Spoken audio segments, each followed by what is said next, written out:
Hello friends, welcome to Matt Kitchen. Matt কিচেনে আপনাদের সবাইকে স্বাগত।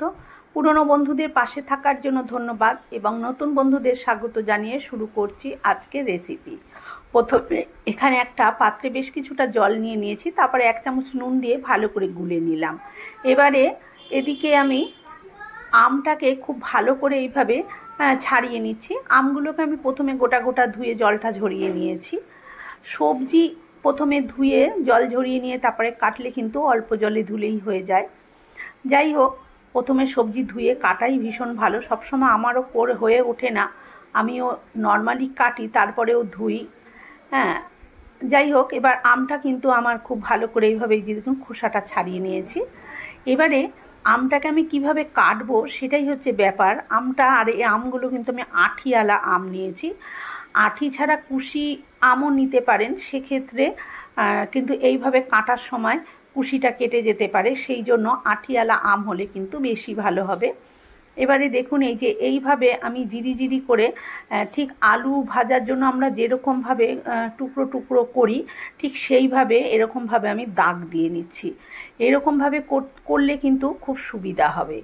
এইভাবে আমি দুদিকটাই মানে পুরো আমটাই আমি এইভাবে কিন্তু দাগটা দিয়ে নিয়েছি। এই যে দেখুন দিয়ে নিয়েছি।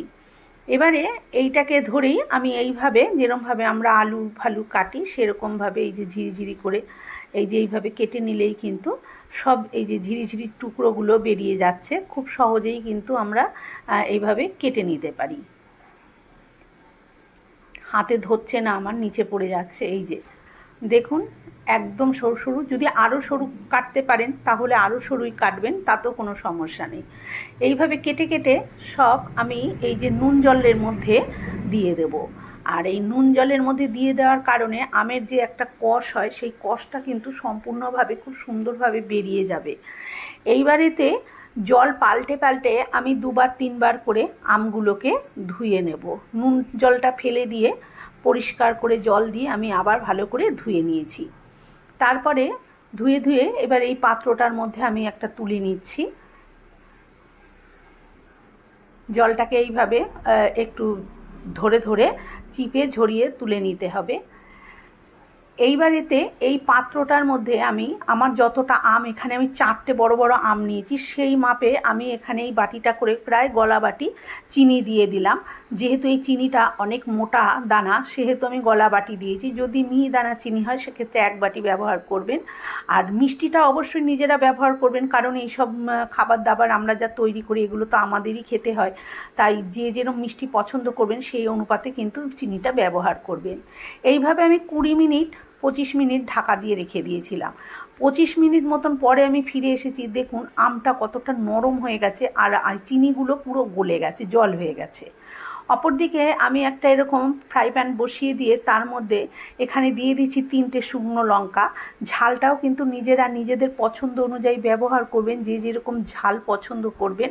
কারণ আমি এখানে 15-20টা মানে 15-20 দানা গোলমরিচও ব্যবহার করেছি, আবার 3টে বড় বড় শুকনো লঙ্কা ব্যবহার করেছি। প্রথমে 30 সেকেন্ড মতন লঙ্কা আর গোলমরিচটা নাড়াচাড়া করে নিয়ে তারপরে এখানে আমি চা চামচের 1 চামচ মতন এখানে দিয়ে দিয়েছি হচ্ছে 5 ফোড়ন।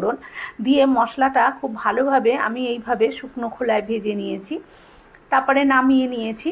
আর সেই পাত্রটার মধ্যে এই যে জল সমেত যে আমটা চিনিটা গলে গেছে সেই আমটা জল সমেতই আমি চিনির জলটা সমেতই দিয়ে দিলাম। দিয়ে একটু ভালোভাবে এইভাবে মিনিট 2 নাড়াচাড়া করে নেব। তারপরে এইখানে আমি দিয়ে দেব হচ্ছে 1 পিঞ্চ মতন এখানে লবণ দিয়ে দিলাম, যেহেতু আমি নুন জলে আমটা রেখে দিয়েছিলাম সেই মাথায় রেখে। তারপরে এখানে 1/2 চামচিরও একটু কম হলুদ গুঁড়ো আর 1/2 চামচি মতন কাশ্মীরি লঙ্কার গুঁড়ো দিয়ে দিয়েছি। দিয়ে এবার খুব ভালো করে এটাকে মিশিয়ে নেব। এখানে কিন্তু আর কিছুই ব্যবহার করব না। খুব ভালো করে নাড়াচাড়া করে মিশিয়ে দিয়ে এবার আমি এটাকে ঢাকা দিয়ে মিডিয়াম টু লো ফ্লেমে গ্যাসের আঁচটাকে রেখে দেব। দিয়ে ঢাকা দিয়ে আমি 5 মিনিট মতন এটাকে আমি হতে দেব, আমটা যাতে সেদ্ধ হয়ে যায়। ততক্ষণে আমি যে মশলাটা করে রেখেছিলাম সেই মশলাটাকে আমি এখানে গুঁড়ো করে নেব। অবশ্যই কিন্তু ঝালটা নিজেদের স্বাদ অনুযায়ী দেবেন, কারণ শুকনো লঙ্কার একটা ঝাল আছে, আবার গোলমরিচেরও কিন্তু একটা ঝাল আছে, তাই সেই বুঝে কিন্তু এখানে ব্যবহার করবেন। যাই হোক, মশলাটা ভালো করে নিয়েছি। এদিকে মিনিট 5 পর আমি এই ঢাকনাটাও খুলে নিয়েছি। দেখুন চিনির জলটা অনেকটাই টেনে গেছে, আর এটা কিন্তু আরও নরম হয়ে গেছে, মানে প্রায় সেদ্ধ হয়ে এসেছে। এবার এতে আমি এখানে দিয়ে দেবো যে বেটে মশলাটা তৈরি করলাম, সেই মশলাটা আমি এখানে দেব। তার আগে আমি দেখিয়ে দিচ্ছি, দেখুন আমটা কতটা সেদ্ধ হয়ে গেছে। এই যে ভীষণ গরম, তাই হাতে ধরা যাচ্ছে না। এবারে দিয়ে দিলাম আমি মশলাটা দিয়ে একটু ভালো করে নাড়াচাড়া করে নেব। এখানে বন্ধুরা আমি আর একটা জিনিস দেব, যেটা দিলে কিন্তু এটা বেশ কিছুদিন সংরক্ষণ করা যাবে, সেই জন্য আমি এটা ব্যবহার করব। আর আপনারা যদি এটাকে সংরক্ষণ না করতে চান, মানে তাড়াতাড়ি খেয়ে ফেলতে চান, মোটামুটি 15 দিন 1 মাসের মধ্যে, তাহলে দিতে হবে না। না হলে কিন্তু এখানে আমি হোয়াইট ভিনিগার 1 ছিপি ব্যবহার করলাম। যতটা আমার আমের পরিমাণ সেই অনুপাতে আমি 1 ছিপি হোয়াইট ভিনিগার ব্যবহার করেছি। আম যদি বেশি হয় সেক্ষেত্রে আরও বেশি দিতে হবে। দিয়ে চারপাশে ছড়িয়ে দিয়ে আবার ঢাকা দিয়ে দিলাম। দিয়ে এবারে আবার আমি মিনিট 2 পরে আমি ঢাকনাটা খুলে নিয়েছি। দেখুন এখন কিন্তু এই যে নেড়ে দেখাচ্ছি, চিনির রসটা কিন্তু পুরো টেনে গেছে। আর এই আমটাকে দেখে বুঝতেই পাচ্ছেন যে একদম মাখো মাখো হয়ে এসেছে। এটাকে আরেকটু যে চিনির রস মতন রয়েছে সেটাকে আরেকটু আমি গ্যাসের আঁচটা লো করে একটু নাড়াচাড়া করে টানিয়ে নেব, কারণ এটা একদম ঝুড়ো ঝুড়ো হবে, এটার মধ্যে কোনো রস থাকবে না, সেরকমইভাবে তৈরি করব। এটা হচ্ছে ঝুড়ি আমের আচার। দেখুন এইভাবে আমি ক্রমাগত নাড়ছি। আর এই যে এইভাবে নাড়ার জন্য এই যে কড়াইয়ের মধ্যে যে সাদা সাদা দাগগুলো পড়ছে, এই যে দেখুন কত সুন্দর এটা দেখতে লাগছে। দেখুন পাতলা, এটা কিন্তু পুরো গোটাই আছে, একটা আমও কিন্তু এখানে ভেঙে যাবে না। এই যে আমি দেখাচ্ছি, দেখুন কত সুন্দর এটা কিন্তু সেদ্ধ হয়ে গেছে। দেখুন কত সুন্দর সেদ্ধ হয়ে গেছে। এইবারে আমি আরও একটু নাড়াচাড়া করে নেব। আর এই যে এইভাবে টানলে এই যে কড়াইয়ের মধ্যে যেগুলো সাদা সাদা দাগের মতন দেখতে পাচ্ছেন, এগুলো ভয় পাওয়ার কিছু নেই। এগুলো হচ্ছে যেহেতু এটা চিনি দিয়ে তৈরি করেছি, সেহেতু সেই চিনিটাই ওরকমভাবে সাদা সাদা হয়ে ফুটে উঠছে। আমি যেই অন্য পাশে টানছি তখন এই পাশটা এই যে দেখুন চিনিটাই সাদা সাদা হয়ে ফুটে উঠছে। এইভাবে আমি আরও মিনিট খানেক নাড়াচাড়া করে নেব। তারপরে এইভাবে আমি এবারে এটাকে গ্যাসটাকে অফ করে দিয়েছি, দিয়ে এইভাবে ছড়িয়ে দিয়ে ঢাকা দিয়ে রেখে দেব। তারপর এটা ঠান্ডা হলে কিন্তু একদম ঝুড়ো ঝুড়ো হয়ে যাবে।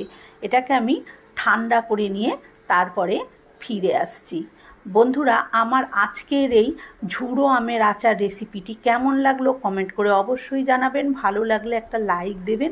আর আমার চ্যানেলে নতুন বন্ধু হয়ে থাকলে চ্যানেলটি সাবস্ক্রাইব করে নেওয়ার অনুরোধ রইল। পাশে থাকা বেল আইকনটা অবশ্যই প্রেস করবেন, কারণ আমি যখনই কোনো নিত্য নতুন রেসিপি শেয়ার করব নোটিফিকেশান আপনাদের কাছে পৌঁছে যাবে সবার আগে। দেখুন ঠান্ডা হওয়ার পরে এটা কীরকম একদম ঝরঝরে হয়েছে।